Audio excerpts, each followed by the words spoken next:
F1 on ITV, sponsored by LG.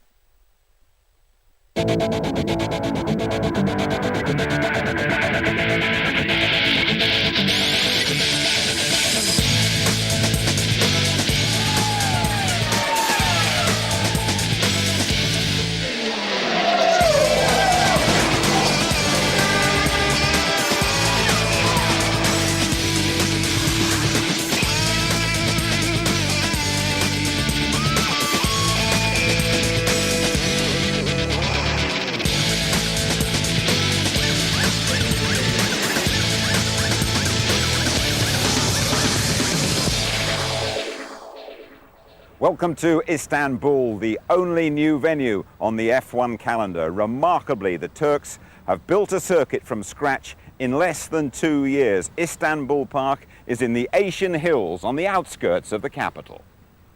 It's a very severe driving test. Some of the best failed in qualifying. Who's going to be boss of the Bosphorus after the first Turkish Grand Prix?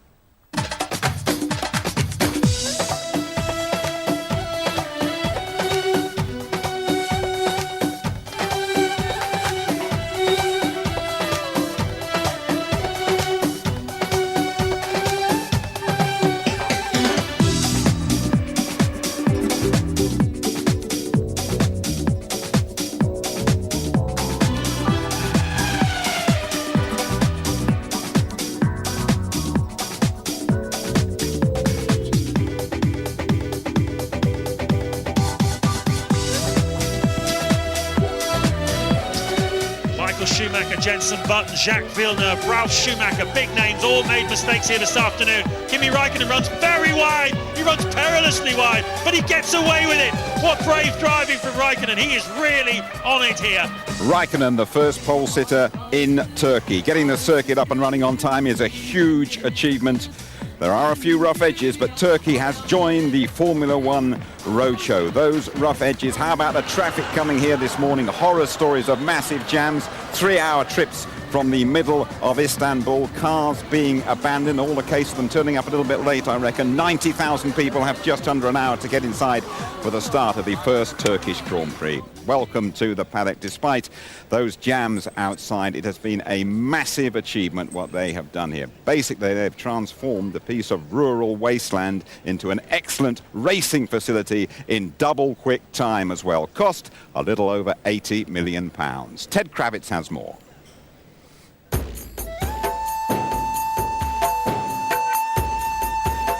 Back in the summer of 2003, the bigwigs at the Turkish Motorsport Federation decided it would be nice to have a Formula One race. So 30 miles away from the palaces of downtown Istanbul, and with government cash, they've constructed this, the Istanbul Park Circuit. But what does Formula One mean to Turkey? Still at the moment, a lot of people in Turkey do not realize what we're doing, but probably after the race they will realize, how good this event could actually promote the country.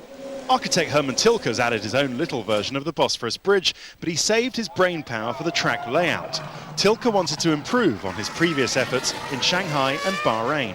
The challenge was to build the track according to the landscape we have here, the land, the topography. And I think we did it, and so we have a lot of ups and downs in the track. And for me, it's really very interesting to drive, and I think the drivers will have a hard work. Well, he wasn't kidding. It seems we have a new character corner in Formula One. Spa's Eau Rouge, Suzuka's 130R, now Istanbul's Turn 8. Turn 8. Turn 8. Turn 8. Corner 8. These skid marks tell tales of drivers getting it wrong in qualifying. In practice, we had no problems through the high-speed corner. We saw a lot of people having issues with the rear end hitting the ground. We didn't have any issues. Even so, just to make sure we raced the car by a mil, and we definitely thought we'd have no problems, but obviously we did, both cars. It's banked, it's got bumps, it's really a tough corner. It's tough to drive, it's tough physically, it's great. I think it's the hardest corner we have in Formula One now.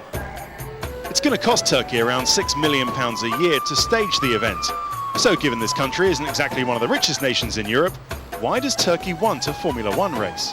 At the moment, Turkey is hitting around 20 million tourists, so we might help them to go up to 25, even next year to 30. So I think altogether tourism is going to boom, after the Formula One event. Formula One is important that we wanted to host such a big crowd, in Turkey. We are trying to integrate with European Union, So also it's an important thing to show our country. It knocks every time on the door just to remind, European Union, we are serious, we want to be there.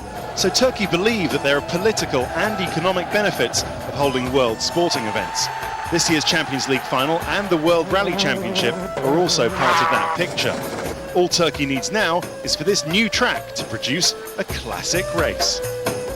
Bit of rain this morning, absolutely fine now. Now, Mark, when you arrived here a couple of days ago, you said you wanted to get out there and drive the track again. You haven't felt like that before. What made you so excited? Just the way the track's laid out, Jim. It's an incredible place. It's got all the undulations, and it's got the corner 8, which is just spectacular. I mean, it's Turkish delight. Not for some of the drivers, though, not for Jacques Villeneuve. He says it's the toughest corner in Formula One, and he made a right mess of it. Jacques was pushing like mad, but it is one of those corners where you need to commit yourself, and if you overcommit, you're going to come a cropper, and it's exactly what happened to Villeneuve. A little bit out of shape, run wide, but that's the end of that lap for him. It's a situation where they need to get the car and the driver as one. And his qualifying messed up, but we were sitting next to Keke Rosberg, former world champion, so it's time for Jack to pack it up and go home. Well, Keke, a former world champion, I think his feelings were quite strong that Jacques should now retire and get on with his life. The Renault's very quick and very tidy. Fisichella is on the front row. World champion Alonso right behind him, despite a little wobble in the wind. Well, the guys are complaining about the wind. There's a lot of crosswind coming across there on the hills. Just catching a couple of the guys out and just taking maybe a few inches away from where they need to be. Doesn't sound like it's much, but by the time you get to the exit, it's put you off your turn. Now look at Fisichella. Barrichello ahead of him at the start of the lap. He had his knuckles wrapped for that, but Fisichella really quick, particularly through the last sector. He was very quick. He pulled 0.4 of a second out compared to everybody else, but he should never have seen Barrichello, and that was a case of being in the wrong place at the wrong time for Rubens. They were really pleased for Fisichella. Well, Barrichello in the wrong place. What was Takuma Sato doing in front of Mark Webber on his lap? Oh, Sato had an incident earlier on in his lap, and I think he just slowed down too much. Also, he complained no communication from his team, so he had no idea Webber was there. Webber compromised by this situation now. He turns into the corner. He's completely off the race line to start with his entry. I think it probably cost him 1 to 2 attempts. The critical thing for Mark Webber, Heifeld ends up in front of him on the grid. Sato saying, "Don't blame me. It was down to the radio." I didn't have update on the radio information, maybe some problem. So I really didn't see. By the time I realized was just down the straight, so very sorry for that. Even if the radio fails, as a driver you should sort of look to, someone's going to be coming, and he tried in the end, but it was in the middle of nothing. Then it's a very important corner because it links up the whole full throttle time to 13, so to 12, sorry. So what can you say? The steward said, "No go, Sato. You go down to the back of the grid." Jenson Button in morning practice looks super in the VAR. Only the McLarens were quicker. We were very optimistic about him then, but sadly in qualifying he went wrong at turn 8 as well. They did the morning practice on Saturday, and I think everybody was anticipating a front row, even a pole position. But he got to qualifying. You just see him coming into that turn 8 corner again. He committed himself. They changed the car slightly, and he got caught out. There's no other way you can explain it. He put his hands up, made a mistake, very costly.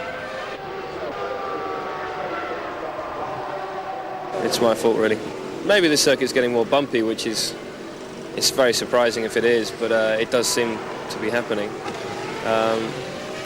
Or just maybe people are pushing a little bit harder in qualifying, but I was actually going slower through the corner than in U4, so that's very disappointing, but we can't do anything about that now except just keep our heads down and look forward. And that goes for Michael Schumacher as well. A really grim day for him. In fact, a grim weekend for the world champion. And he flattered to deceive early in his qualifying lap. Well, we watched him go out in qualifying. He was only 0.2 of a second on his first sector. Everybody thought, OK, they've been sandbagging. But no, Bridgestone tyre doesn't look like it's working. They've got something here which has got no grip.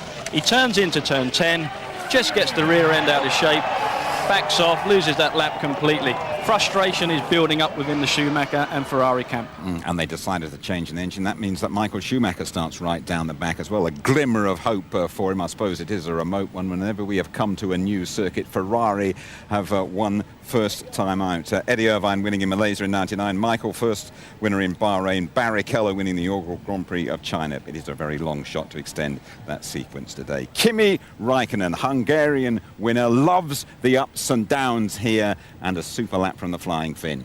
A ballistic lap from Kimi Raikkonen. I mean, the guy is unbelievable at the moment. The McLaren is really working very well indeed. Kimi, you can just see the guy. There's a commitment and a focus when he rolls out onto the circuit, and he's a pleasure to watch, and this underlines it. The only guy to get in the 1:26s, pulverised everyone. Just about the best qualifying session of the year for my money. Mark, chat us through the grid, could you?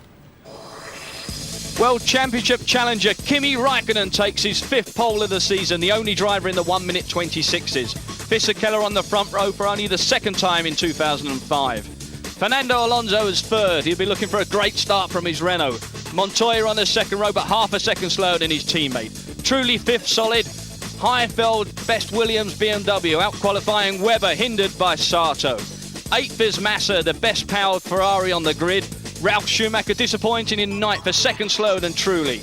Christian Klein 10th. Barrichello outside the top 10 in the Ferrari. Coulthard 12th position. Fellow Brit Jenson Button, disaster time in 13th, a big spin in qualifying. Montero 14th in a Jordan. Christian Albers is the last guy to set a qualifying time. 16th position for Jacques Villeneuve after a huge spin in turn 8. Dornbos did not complete his qualifying lap after locking brakes. Narain Karthikeyan is 18th after 2 engine changes. The world champion Michael Schumacher on the back row of the grid after a spin and an engine change. 20th is Sato, a deleted time for blocking Webber and an engine change in the BAR. It's a good place to start, and I think so we have very strong race car. I think so it's going to be stronger in the race than it was in qualifying, because it has been a little bit difficult to get the tires working on the first lap. So I was flat out for the second and especially for the last sector. So I'm happy. I'm confident for tomorrow. It's a great start for the race, and I wanna fight for the win. The good thing is to beat McLaren tomorrow, and I think we have a good opportunity. Sometimes we are not in the front with them, and we have to just score points and to be conservative. Now that we are fighting with them, it's time to try. It's tough, you know. I'm happy I got a good race car, but you know, you go out, you do your best, and you only a lap, you know, 6, 7 tenths slower than practice on your tires. It's quite frustrating. The circuit, I think, is a great challenge, and they did a fantastic job with the circuit.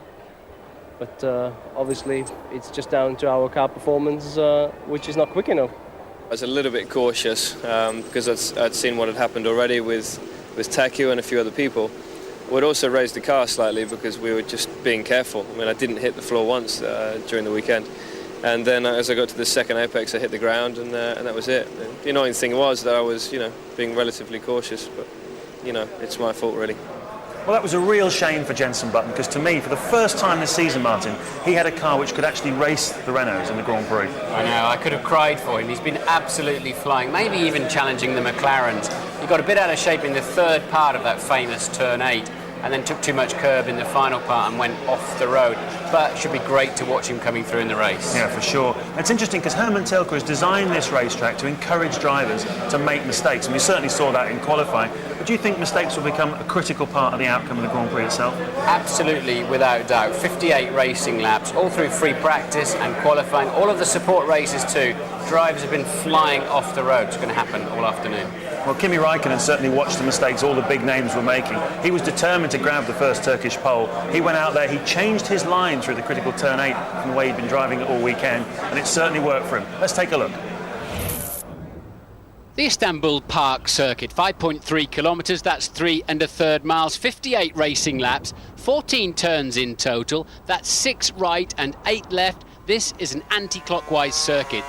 Let's go on board with pole sitter Kimi Raikkonen, 200 miles an hour down into the unsighted turn 1, down 4 gears to about 80.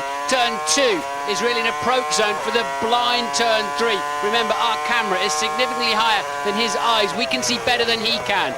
A quick stab at the throttle because 4 is immediately ahead, and it's quite slippery. Just wrestling the car a little, bring it to the right-hand side, balance the throttle through 5.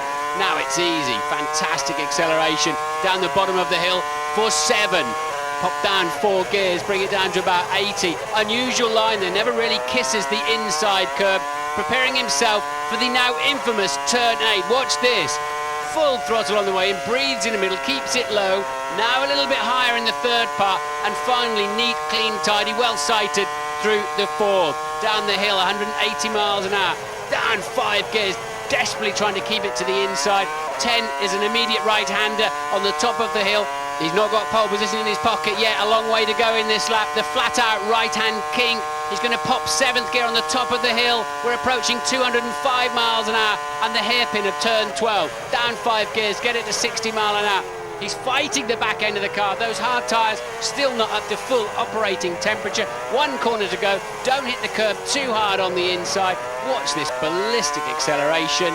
Raikkonen starts from the right-hand side of the grid in pole position. Well, Kimi Raikkonen getting it all right in qualifying, and Ron, if he gets the start right today, he should have the pace to just drive away with this one, shouldn't he? Well, that's our objective. It doesn't make for an interesting race for the spectators, of course, but our job's to win and, if possible, come second. And we don't really care which of our drivers does what. First target is let's get round the first corner, then the first lap, and then settle down into hopefully a well-disciplined race. End of the day, the target is obviously to have both drivers, if they can, finishing ahead of the Renaults. How easy is it going to be for Juan Pablo to get past them? Well, he's got a very strong race car.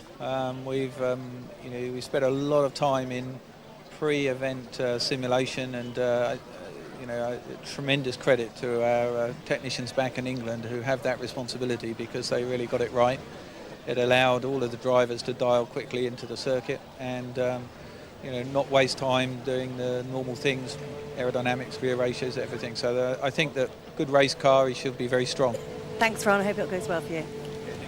So then, Raikkonen and McLaren in shape to repeat their victory last time out in Hungary. In Budapest, you might remember, we told you Rubens Barrichello was on his way out of Ferrari to join BAR. That deal has now been confirmed. We also know that the talented Felipe Massa will be replacing his fellow Brazilian at Ferrari. But as for Jenson Button, well, his future is very much up in the air.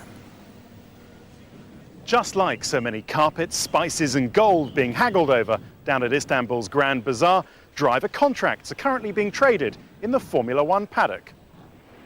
Felipe Massa's Ferrari move was perhaps inevitable when you consider that he's managed by Ferrari boss Jean Todt and his son Nicolas. At the last race in Hungary, Todt gave Rubens Barrichello an ultimatum. Decide within 7 days if you're staying here or going to BAR. He went. But that forced BAR into signing Barrichello earlier than they'd like, as they still don't know if Jenson will be able to stay on as Rubens' teammate.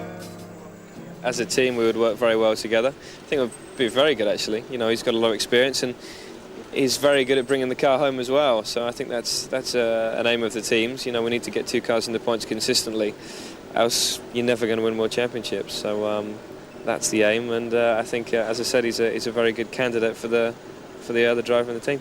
Rubens serves 2 purposes, if you like. One is clearly he's an insurance policy. We can be a lot more relaxed now and bide our time and wait for the outcome of the situation with Jenson. But on the other side of the coin, with Jenson and Rubens, we'd have really a team that can win the World Championship. I really hope, I can be there next year, and if so, I'm really looking forward to be a teammate as Rubens, because driver like Rubens, knowing how to win and significant experience in the Formula One, which definitely help.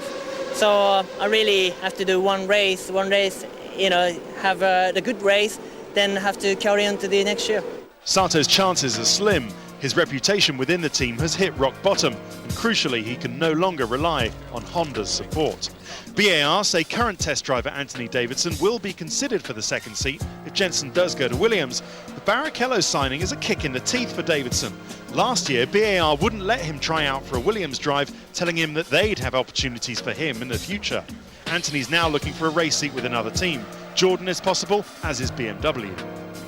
Renault have Fernando Alonso and Giancarlo Fisichella under contract.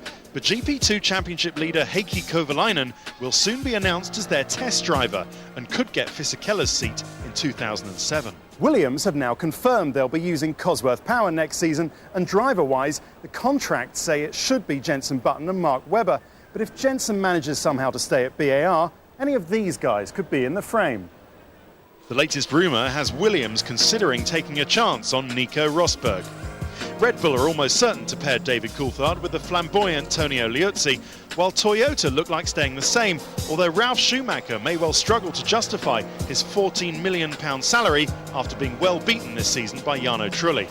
Jordan and Minardi both hope to hang on to at least one of their current drivers, but they'll have to bring money to the team.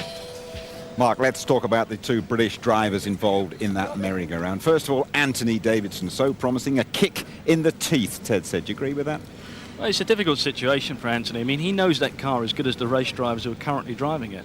But he just doesn't seem to be getting a look in terms of a race drive. They've said a couple of seasons ago he would be our man. I don't think he's going to be.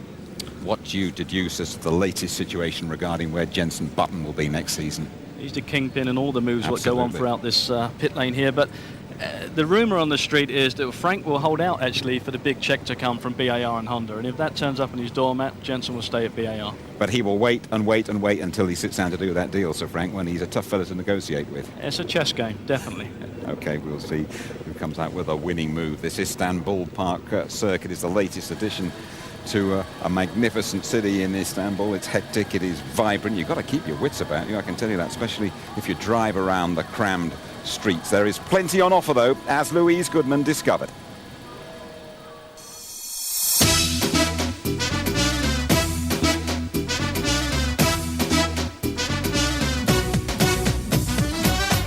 Ankara might be the capital of Turkey, but Istanbul is definitely the financial and cultural heart of this country.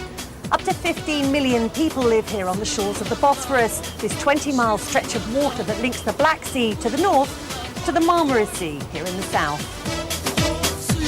The Bosphorus was actually formed by an earthquake hundreds of thousands of years ago and now forms a dividing line between Asia on that side and Europe here. And it's that strategic location on the trade routes between east and west that led to Istanbul becoming such a prosperous and influential city.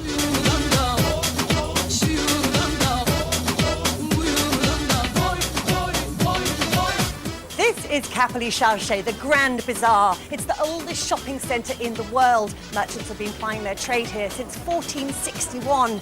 There are over 4,000 shops in here selling everything from gold and textiles to belly dancing outfits. It's even got its own police station.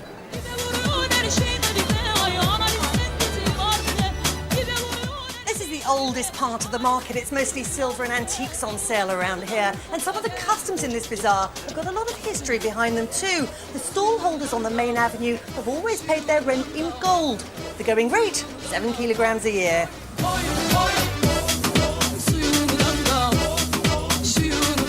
This is probably one of the most famous areas in Istanbul. I'm standing in Sultanahmet Square, and just over there is Sultanahmet Mosque, more commonly known as the Blue Mosque, for obvious reasons.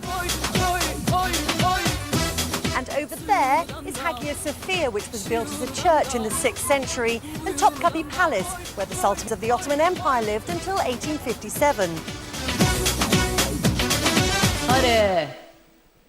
They have made us very welcome. Now that scrum around there is because Mike Tyson is a personal guest of the Renault boss Flavio Briatore. The story is they had to send a helicopter to get Mike Tyson out of the traffic jams that come into the circuit. We will hope to get sight of him.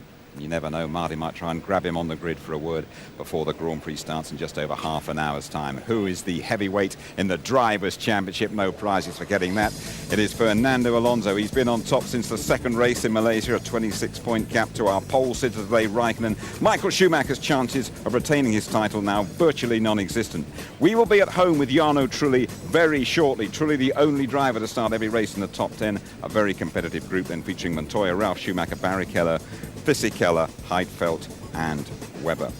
Well, Alonso, it seems, just has to cruise and collect the title. Don't mention that, though, to anybody at McLaren Mercedes. Let's get the latest Renault view, though, from Pat Simmons. Well, Pat, Fernando says you have to go for a win. How do you do it when the McLaren is quicker? Yeah, it's a bit of a fundamental problem, isn't it? The McLaren certainly is quick, but they're fragile as well. Fernando's quite right. We need to get the right mix of conservatism, but we've got to keep pushing. You know, you don't win championships by continually finishing second. We can afford some second places, but we want some wins as well. We're going to try and capitalise a little bit on their fragility. If they're in front of us, we're going to be pushing them very, very hard indeed. Do you think they have the ammunition to push the McLaren, particularly Kimi Raikkonen, today? I'm not so sure they've got the outright performance, Jim, but I do feel that they need to make sure they keep on top of things. There's no complacency got to come into that camp. If they do, I think they're going to let the championship slip away. They fancy their chances, as always, at the start of the race.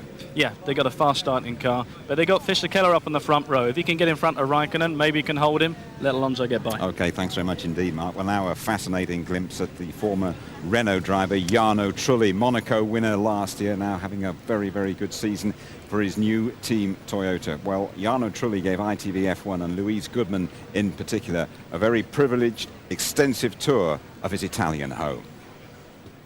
The 3-week gap in the calendar has given everybody in Formula One the chance for a very welcome break. And for Jarno Trulli, there is no better place to take a holiday than the family home in the hills above Pescara on the Adriatic coast.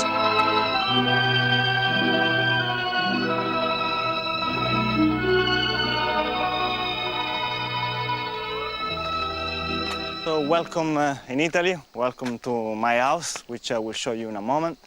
And probably I will show you my favorite parts of my house, where I do enjoy most of my time when I'm here to relax and enjoy it with friends, family, and so please come.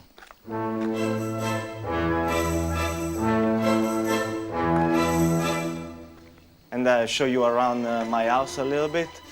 Like here, well, you can see all my team engineers, which are having breakfast together with me. And I'll get some mine. Tequila.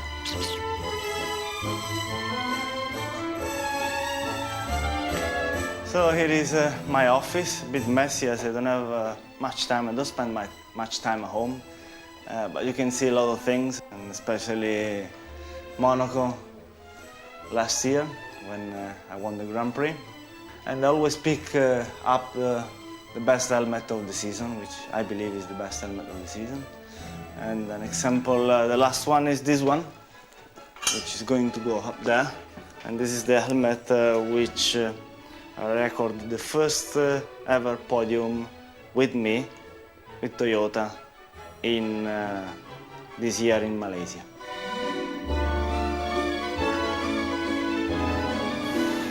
So this is my swimming pool, where I spend some of my time training here. I've got this, which is very nice because I can open it and find myself right in the garden.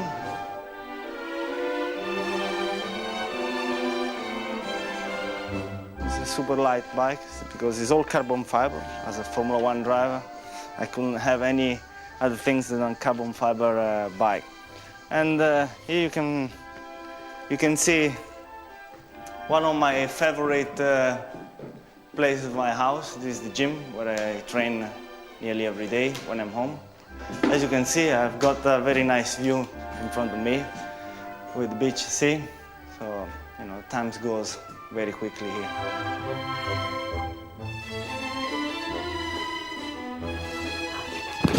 So how much time do you actually spend here?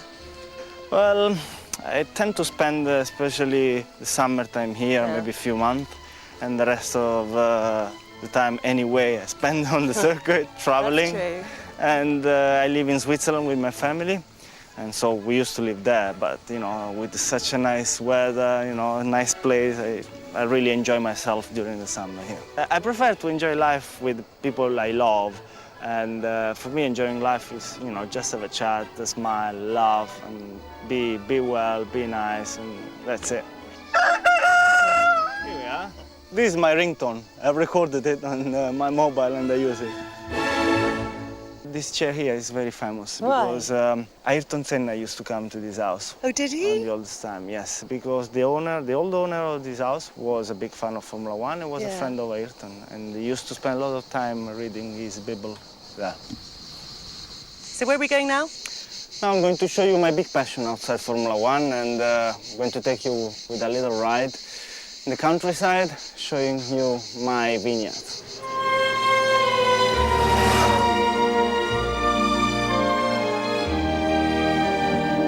In this region we have a lot of olive oil and vineyard.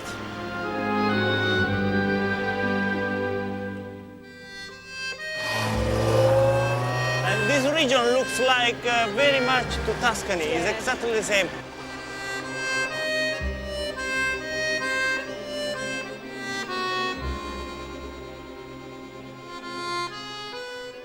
Well, as it says on the box, from the racetrack to the vineyard, this one's definitely a bit more peaceful than the other, isn't it? Yeah, sure. I mean, as it's written on the box, I can say that I've got the same passion in the wine as well as in Formula One, and it's very nice because there are two different jobs.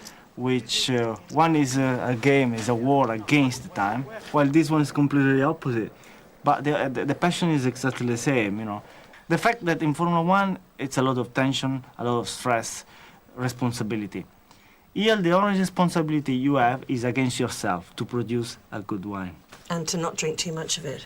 Yeah, for sure. Of course, as I always say, to drink little and good and away from driving. Sounds good to me. Cheers. Cheers. You're tempted to say, where did it all go wrong, Jarno? And where did it all go wrong for me? Why don't I have that? But that's an incredible place that Jarno's in. But what you see there, Jim, is that there's a pressure environment, a pressure cooker stuff for Formula One. He relaxes in that home environment, and I think that's a great thing that drivers need these days. They've got to have that balance. I think Michael Schumacher's another one who, when he goes away from Formula One, he gets completely out of it throughout the winter, comes back refreshed. Very much so, and I think it's evident that when Schumacher does come back, he is very refreshed, even though he's getting on a little bit in his years, and I think Jarno Trulli's picking up on that. Okay, enjoy life with people I love, a great motto from Jarno Trulli. Now, if you want to comment on that or anything else, what about a new name, by the way, for that Turn 8? We've got to call it something better than that, haven't we? Give us your views. Email us at paddock@itv-f1.com. Give our website a hit as well, itv.com/F1. Mark's your man for your questions this week. Stand by for our regular competition. That follows the result from Hungary. In Hungary, we gave you the chance to win a trip to Monza if you could tell us who won last year's Italian Grand Prix. The answer is Rubens Barrichello, and the winner is Mitchell Feldman from London. And here is Rubens to tell us about this week's prize. You're going to win this helmet, the one that I used in Fiorano, so well done. You're going to win this. Not only did Rubens wear it to drive around Ferrari's test track, he's even signed it for you too. And 10 lucky runners-up will win a copy of Ian Stafford's new motorsport book. Here's the question you need to answer. Which of these was the last country to join the F1 calendar prior to Turkey? Was it A, South Africa, B, Dubai, or C, China?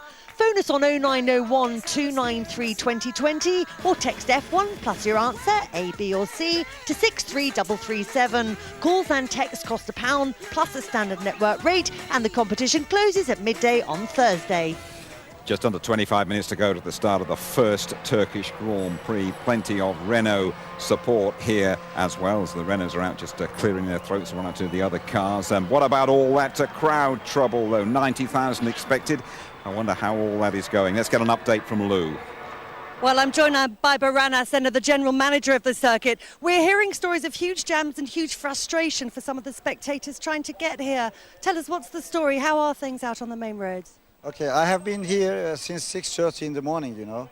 Actually, I was in the main gate and there was no problem. We faced no problem till 11 o'clock, I can say. Then after 11 o'clock, we had some traffic jam, you know, actually. It started with there is a queue at the, you know, toll plaza in the place where the Trans-European motorway meeting with the motorway coming to the circuit, you know. But because this is there is a tight turn, you know, there. So we could solve this one, but unfortunately we couldn't do that. Then, you know, after about half past one, something like that, it's solved, you know. For the time being, it's flowing again, and we have our, you know, spectator tribunes is full. So I think we are not facing any problems. I'm getting information from the governorate of Istanbul, so I think we are fine now, you know. Thank you very much for that update. Hope everything goes well for you for the rest of the day. Thank you. Thank you. Absolutely. Good news that it is sorted. No problems at 6:30 this morning for that gentleman. Of course, a lot more problems later on. Perhaps they can learn a thing or two from Silverstone about how to get a crowd here in successfully and quietly on time. When Martin Brundle came here back in the winter for our preview show, well, this is what he found. Deep snow, the skeleton of a circuit, very depressing slice of cold turkey. Our abominable snowman will be grid walking when you rejoin us. He'll be looking for Tyson as well, I'd imagine, down there. We'll be right back.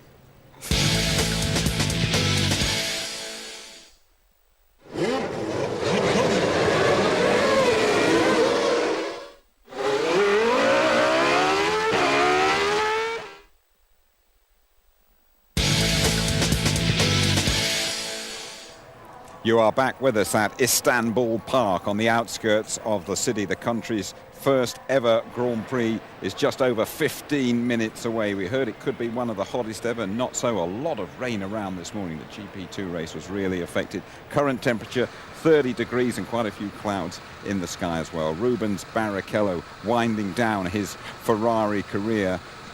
Next season he will be at BAR. Just Mark Blundell, a little thought about the driving skills that Rubens will bring to BAR. He's one of the most experienced pilots around, isn't he? He is one of the most experienced guys out there. He's a solid performer. He knows how to win Grand Prix.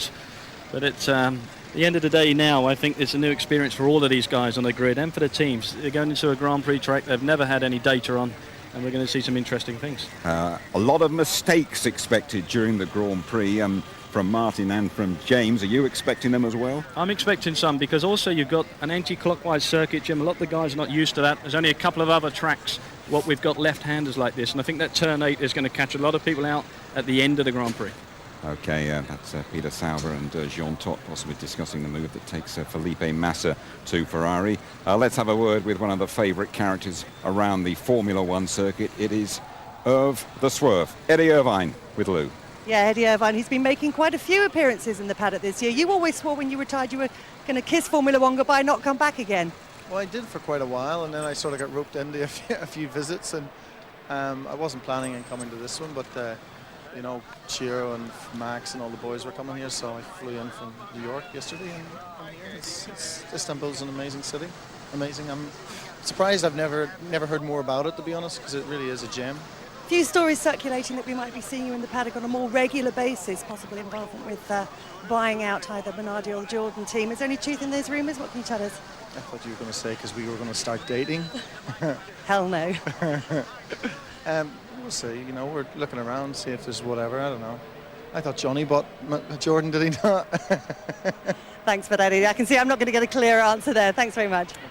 Good try, though, Lou. Eddie doing his bit for the Turkish Tourist Board as well. Well, plenty of those Alonso fans gathering here in Turkey, and a lot of interest in that Ferrari. But I think we said yesterday after qualifying, with Michael Schumacher starting 19th and Barrichello starting 11th and Iron Mike, I don't think he could squeeze in one of those, but it's going to be a painful few rounds for Ferrari this afternoon, we think. It's going to be painful. Tyson had the neck for the G-forces around here, that's for sure. Spot. But good spot. You know, the Bridgestone tyre is struggling around here. I think they went out with a softer tyre. That was no good. They came back and used a harder one, and it's a little bit too hard for the circuit.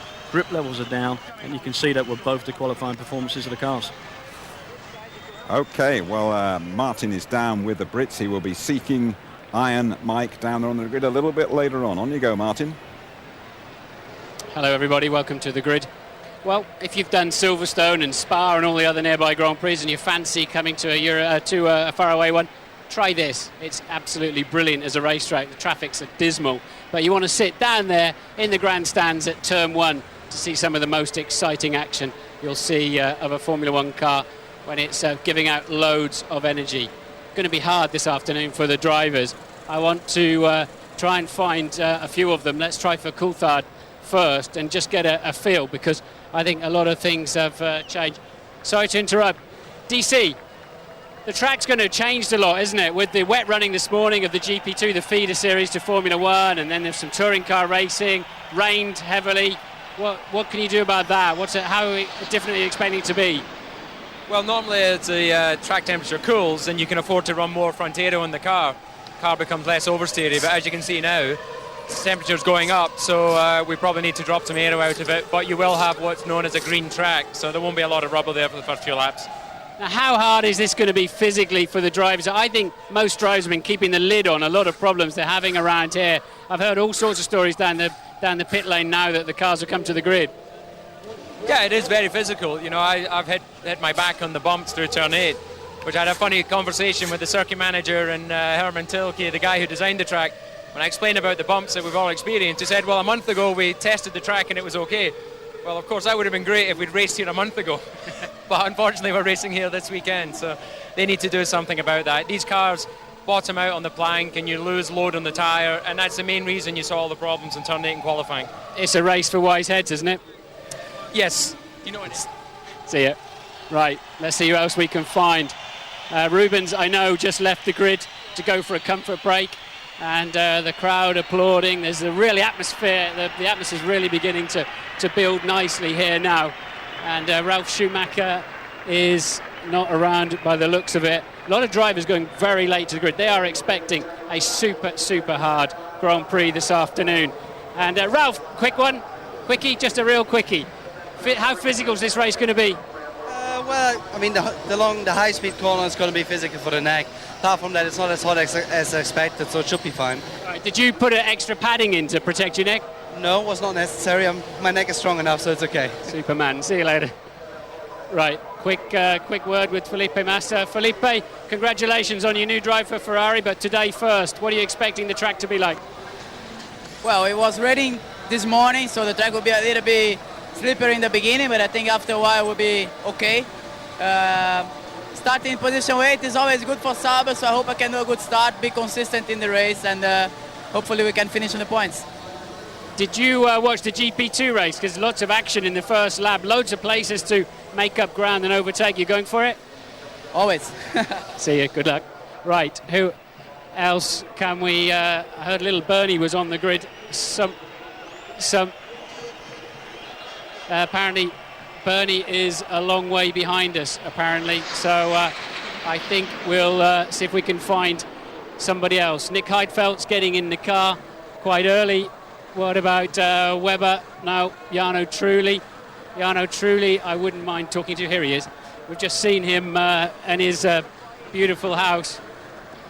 Jarno, we just saw you in your beautiful house on F1 ITV. Thanks for doing that piece with us. Just a quick thought about today.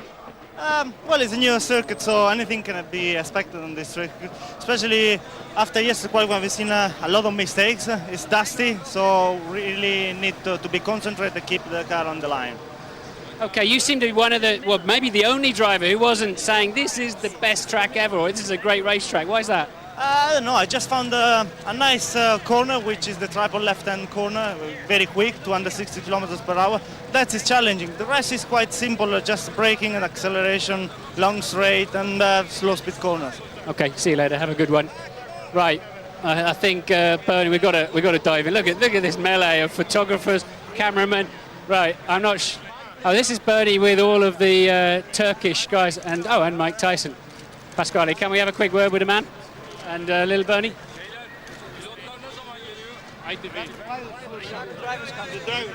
Mike, Martin Brando, British Television. What brings you here today? Flavio invited me here. I'm traveling across the Mediterranean, and I came by Istanbul, so they invited me, and I was happy to oblige. I wanted to come. I never experienced this before. It's pretty exciting. All right, good stuff. I've never punched anybody in my life before. What does it feel like? Is it a good feeling, or? I don't know. Have you ever been punched? Not by you, but how does it feel? I don't want to talk about any fight. That's the old days, yeah. Okay, it's really good to see you. Well, I had my headphones on, so I hope he wasn't peckish for my ears. Back to you, Jim. I have to tell you, Martin, he probably knew you couldn't take a punch the way he looked at you there, but well done for getting Mike Tyson. David Coulthard, by the way, his 188th race. He will become the most experienced British F1 driver ever. And the drivers, a last word from you, Mark, then they're worried about the bumps out there. Yeah, there's a lot of problems with the bumps developing over the race circuit, and you can see a lot of guys getting a lot of impact up their spine, and it's a big problem for them. And come the end of this race, we could see some injuries.